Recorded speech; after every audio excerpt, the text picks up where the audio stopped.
کبھی کسی بندے کو اتنا تنگ نہ کرنا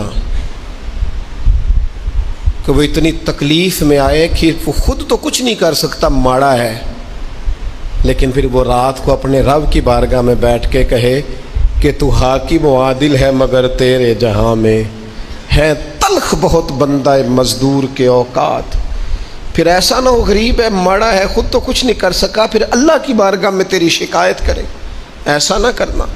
میرے نبی پاک علیہ السلام کے درویش صحابی تھے حضرت سعید بن زید رضی اللہ تعالیٰ عنہ، فقیر فاقہ مست، حضرت عمر رضی اللہ تعالیٰ عنہ کے قریبیوں میں سے تھے۔ ایک عورت نے الزام لگا دیا زمین کے قبضے کا۔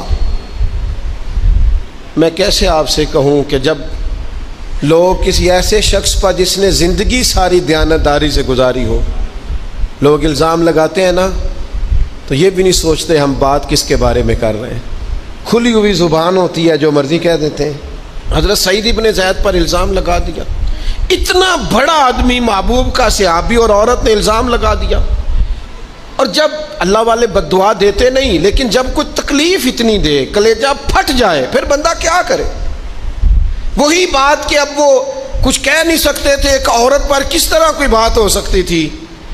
دونوں ہاتھ اللہ کی بارگاہ میں اٹھائے، یہ صحیح حدیث میں موجود ہے۔ دونوں ہاتھ اللہ کے حضور اٹھا کے عرض کرنے لگے، مالک اگر یہ عورت جھوٹی ہے نا تو پھر اسے اندھا کر دے اور اس کی قبر اس کے گھر میں بنا دے۔ صحابہ فرماتے ہیں کہ حضرت سعید بن زید کا تو وصال ہو گیا، زمانہ گزر گیا، لیکن ہم نے پھر اس بی بی کو اندھا ہوتے دیکھا ہے۔ پھر اس کے گھر میں کنواں تھا اور ہم نے اسے اپنے ہی گھر کے کنویں میں گر کے مرتے ہوئے بھی دیکھا ہے۔